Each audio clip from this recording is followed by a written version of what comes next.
Gram सभा देवपुर मस्जिदिया से अपने ईमानदार प्रत्याशी, संघर्षशील प्रत्याशी मुबारक खान जी को अपना बहुमूल्य वोट देकर भारी से भारी मतों से विजयी बनावे।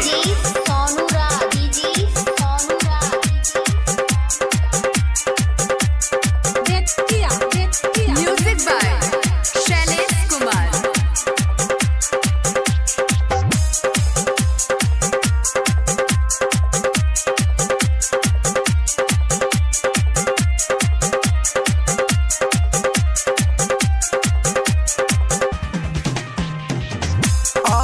की चुनाव हमें साथ तू निभाई है, चोर बाई मानन के तू मार के भगाई है।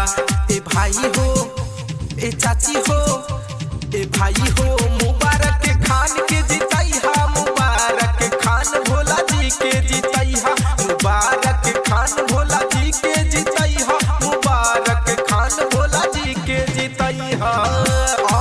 की चुनाव हमें साथ तू निभाई हा हो, चोर बाई मानन के तू मार के भगाई हा।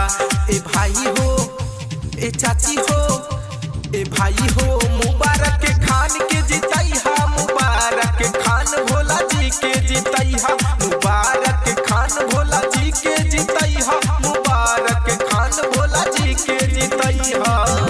आपका अपना बेटा, आपका अपना भाई मुबारक खान उर्फ भोला जी को अपना बहुमूल्य वोट देकर भारी मतों से विजयी बनावे।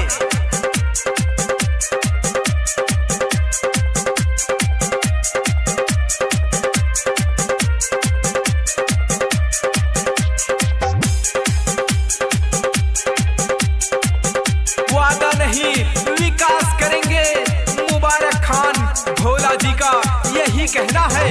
ग्राम मस्जिदिया लोटन शहर में नहीं के चर्चा होला भैया घर घर में, भैया घर घर में।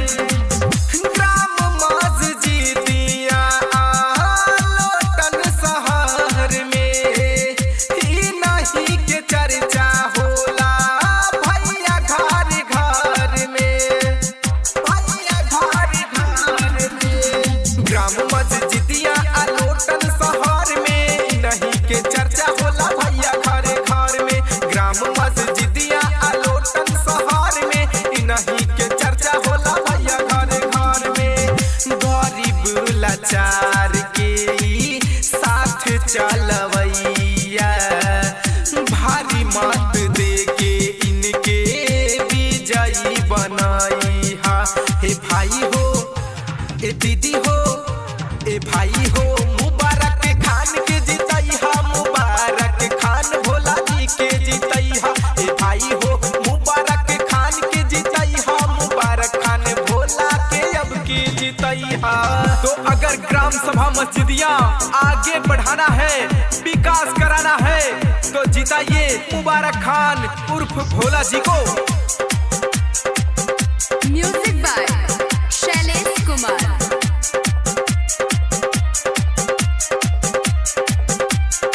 कंधे से कंधा मिलाकर चलने वाला, गरीबों के दुख को समझने वाला, गरीबों के परेशानी को समझने वाला आपका प्रत्याशी मुबारक खान उर्फ भोला जी।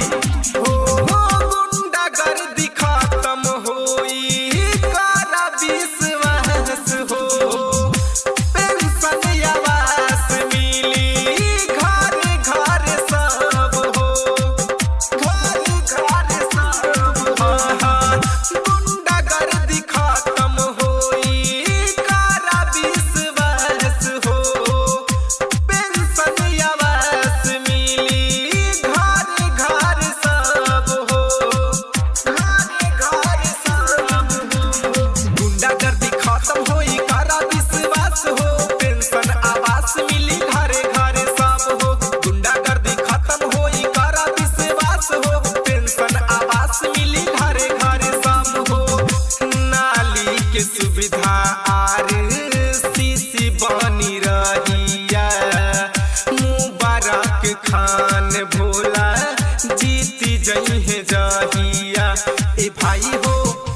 ए चाची हो ए भाई हो मुबारक खान